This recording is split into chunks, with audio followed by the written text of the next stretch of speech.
બેન, હવે આપ મતદાન કરીને બહાર આવ્યા છો, શું કહેશો? લોકશાહીના મહાપર્વમાં અવશ્ય ભાગીદાર બની આપણે અવશ્ય મતદાન કરીએ. જે પ્રથમ વખત મતદાન કરવાના છે તેવા યુવાઓને શુભેચ્છાઓ આપું છું. આપના પરિવારજન સાથે, કુટુંબજન સાથે, મિત્રો સાથે અવશ્ય મતદાન કરીએ અને વધુને વધુ મતદાન કરીએ. ગરમીનો સમય છે, આપનું ખૂબ ધ્યાન રાખી અને વહેલાસર મતદાન કરીએ. આપણા દેશને મજબૂત કરીએ. શ્રેષ્ઠ રાષ્ટ્રના નિર્માણમાં આપણે સૌ યોગદાન દેતા રહીએ. નમસ્કાર દર્શક મિત્રો, ટોક વિથ ભાવનગરમાં હું છું નીતિન સોની. લોકશાહીનું મહાપર્વ એટલે મતદાનનો દિવસ.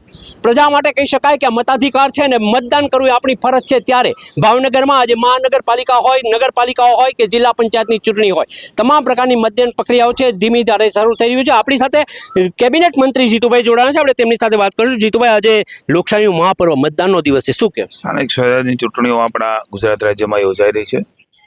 ખૂબ મોટા પાયે તમામ જિલ્લા પંચાયત એ પણ આપણે જોઈ રહ્યા છીએ કે બે મહાનગરપાલિકા સિવાય તમામ જિલ્લા પંચાયતો, 15 મહાનગરપાલિકા, નગરપાલિકાઓ, તાલુકા પંચાયતના ઇલેક્શન એ થઈ રહ્યા છે. ત્યારે મારી ઇસ્કોન મેગા સિટી એ અમારો પરિવાર છે. દર વખતે સામૂહિક રીતે કોઈ પણ ચૂંટણી હોય, એ કોર્પોરેશનની હોય, વિધાનસભાની હોય કે લોકસભાની હોય, સૌ સાથે મળીને ચા પાણી નાસ્તો કરીને મતાધિકારનો ઉપયોગ કરવા માટે એક પરિવારજન તરીકે નીકળતી હોય છે. આજે હું પણ મારા ઇસ્કોન પરિવાર સોસાયટીની સાથે મતદાન કરવા માટે સામૂહિક રીતે નીકળ્યા હતા અને અમારી પવિત્ર ફરજ એટલે કે મતાધિકારનો ઉપયોગ મેં કર્યો છે. ને સૌને કહું છું કે આવો સાથે મળીને આપણા મતાધિકારનો ઉપયોગ કરીએ. માનની મોદી સાહેબના નેતૃત્વમાં દેશની સરકાર નવી ઊંચાઈઓ ઉપર દેશને લઈ જઈ રહ્યા છે. ત્યારે માની ભૂપેન્દ્રભાઈ અને હર્ષભાઈના નેતૃત્વમાં રાજ્યની સરકાર, અમારા નીતિન નવીનજી રાષ્ટ્રીય અધ્યક્ષ, માનની જગદીશભાઈ વિશ્વકર્મા અમારા પ્રદેશના અધ્યક્ષ, સૌના નેતૃત્વની અંદર ભારતીય જનતા પાર્ટીના કર્મઠ કાર્યકર્તાઓએ ખૂબ પ્રચાર પ્રસાર કર્યો છે. ત્યારે આ પર્વને ભાવનગર મહાનગરપાલિકા અને જિલ્લો અત્યંત આનંદ ઉત્સવ સાથે ઉજવી રહ્યો છે અને ખૂબ મોટા પ્રમાણમાં મતદાન ઉનાળો હોવા છતાં થઈ રહ્યું છે. ત્યારે હું સૌને વિનંતી કરું છું કે આ લોકશાહીના પર્વનો મત આપીને આપણા સમગ્ર પરિવાર, સોસાયટી અને સૌ આપણા સ્નેહી સંબંધીઓને પણ જાગૃતતા લાવવાનો પ્રયાસ સવારના 7 થી સાંજના 6 વાગ્યા સુધીનું ચૂંટણી પંચે વ્યવસ્થાઓ કરી છે. 2 કલાક વધારે આપી છે. આવો સૌ સાથે મળીને લોકશાહીનો પર્વનો ઉત્તમ ઉપયોગ, પવિત્ર મત આપીને ફરજ બજાવીએ. દર્શક મિત્રો, આ જીતુભાઈ બહુ સ્પષ્ટપણે કહ્યું છે, આજનો દિવસ છે પોતાને મતાધિકારનો દિવસ છે અને આપણે સૌએ સાથે મળી અને મતદાન કરવું જોઈએ. લોકશાહીના મહાપર્વ મતદાનનો આજે પ્રારંભ થઈ ચૂક્યો છે. ભાવનગર મહાનગરપાલિકાની કહી શકાય કે 52 બેઠકો માટે આજ વહેલી સવારથી મતદાન થઈ ચૂક્યું છે. ભાવનગર શહેર ભારતીય જનતા પાર્ટીના પ્રમુખ આપણી સાથે છે. કુમારભાઈ, શું કહેશો મતદાનને લઈને? આજે લોકશાહીનું મહાપર્વ ઉજવાઈ રહ્યું છે. લોકોમાં એક સ્વયંભૂ જાગૃતતા દેખાઈ રહી છે. ત્યારે ભારતીય જનતા પાર્ટીની 52 સીટ જીત વિજેતા થશે એવો અમને સંપૂર્ણ વિશ્વાસ છે. લોકો અત્યાર સુધીમાં લગભગ 30% જેવું મતદાન 12 વાગ્યા સુધીમાં જણાઈ રહ્યું છે. હજી પણ 12 વાગ્યા છે, 6 કલાકનો સમય બાકી છે. ત્યારે બપોર પછી પણ હજી 40% વધારે મતદાન થાય એવી અમને આશા છે અને ભારતીય જનતા પાર્ટીના 52 ઉમેદવારો વિજેતા થશે. અને જે રીતના મતદારોને અમને જે વિશ્વાસ અને જે હૂંફ મળી રહ્યો છે, પ્રેમ મળી રહ્યો છે, તે જોતા ભારતીય જનતા પાર્ટીના 52 ઉમેદવાર વિજેતા થવાના છે. સાહેબ, કયા મુદ્દાઓને લઈને આપ મતદારો પાસે ગયા હતા?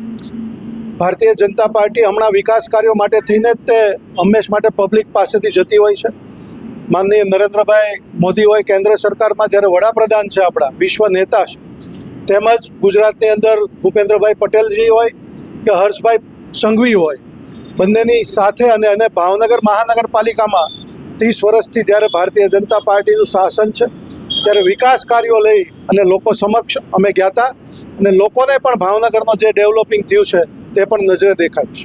સાહેબ, કેટલાક વિસ્તારોમાં અમે ફર્યા છે, લોકોના નામ લિસ્ટમાં નથી અથવા નામ કમી છે એવી ફરિયાદો થાય, શું કે? SIR અંતર્ગતની કામગીરી છે, એના કેટલી જગ્યાએ કાંઈક ને કાંઈક ભૂલ દેખાણી છે. જે નામ હોય કાંઈક ફોર્મ નહીં ભરાણા હોય, કાં નામ જૂનું જે જગ્યાએ હોય ત્યાં જશે, એવું અમારા પણ ધ્યાન ઉપર આવ્યું છે. દર્શક મિત્રો, આ હતા કુમારભાઈ. ફરી એક વખત તેમણે દાવો કર્યો છે કે આગામી જે મહાનગરપાલિકાની ચૂંટણી છે 52 બેઠક છે ભારતીય જનતા પાર્ટી મેળવીને લેશે. નમસ્કાર દર્શક મિત્રો, ટોક વિથ ભાવનગરમાં હું છું નીતિન સોની. લોકશાહીનું મહાપર્વ એટલે મતદાનનો દિવસ છે. આપણે આવી પહોંચ્યા છે શહેર કોંગ્રેસ પ્રમુખ લાલબા સાથે. આપણે તેમની સાથે વાત કરશું. સાહેબ, આજે મતદાનનો દિવસ છે, શું કહેશો? આજે આ પવિત્ર મતદાન દિવસ છે. દરેક લોકોએ મતદાન કરવું જોઈએ. દરેકનો અધિકાર છે મતદાન કરવું. આ લોકશાહીને ટકાવી રાખવા માટે મતદાન જરૂરી છે. અત્યારે તમે આજની પરિસ્થિતિની વાત કરો તો ઘણી બધી જગ્યાએથી મને ફરિયાદ આવે છે. પોલીસ તંત્રનો દુરુપયોગ થાય છે ભારતીય જનતા પાર્ટી દ્વારા. એટલે પોલીસના મિત્રોને પણ હું કહેવા માંગુ છું કે આ ચૂંટણી તો આજ છે અને કાલ નથી. ખોટા તમે કોઈના હાથો ન બની અને કોઈ કોંગ્રેસનું જ્યાં વોટ બેંક છે ત્યાં જ નુકસાન કરવાની વાત કરવામાં આવી રહી છે. લોકોને દબાવવામાં આવી રહ્યા છે, લોકોને વિખેરવામાં આવી રહ્યા છે. શું કામ ભાઈ? ભારતીય જનતા પાર્ટીના ઘણી જગ્યાએ ટોળાશાહી છે, ત્યાં વિખેરો, ત્યાં કેમ હિંમત નથી હાલતી? એટલે આ પવિત્ર લોકશાહીનો મતલબ શું છે? નિષ્પક્ષ ચૂંટણી થાય. તો અત્યારે ચૂંટણી પંચ પણ ભારતીય જનતા પાર્ટી સાથે ભળી ગયું એવું ચોખ્ખું દેખાય છે. મારી એક જ વાત છે કે આવી રીતે લોકશાહીનું આ ઉલ્લંઘન છે અને આ કોઈ પણ અધિકારી જે આમાં સામેલ છે ને એના પોતાના ઘર પરિવારની સામે જઈ અને ખાલી આંખમાં આંખ નિખાડીને જોઈ લે ને ત્યારે એને ખ્યાલ આવશે કે આપણે કેટલું ખોટું કરી રહ્યા છીએ. સાહેબ, કોંગ્રેસ માટે શું માહોલ છે? કોંગ્રેસ પક્ષનો માહોલ છે એટલે તો આ લોકો ગાંગા થયા છે. લોકો અત્યારે ભાવનગરને 30 વર્ષમાં લોકોએ ગામડું બનાવી દીધું છે. એટલે ફરી શહેર બનાવવું હોય તો કોંગ્રેસની જરૂર છે.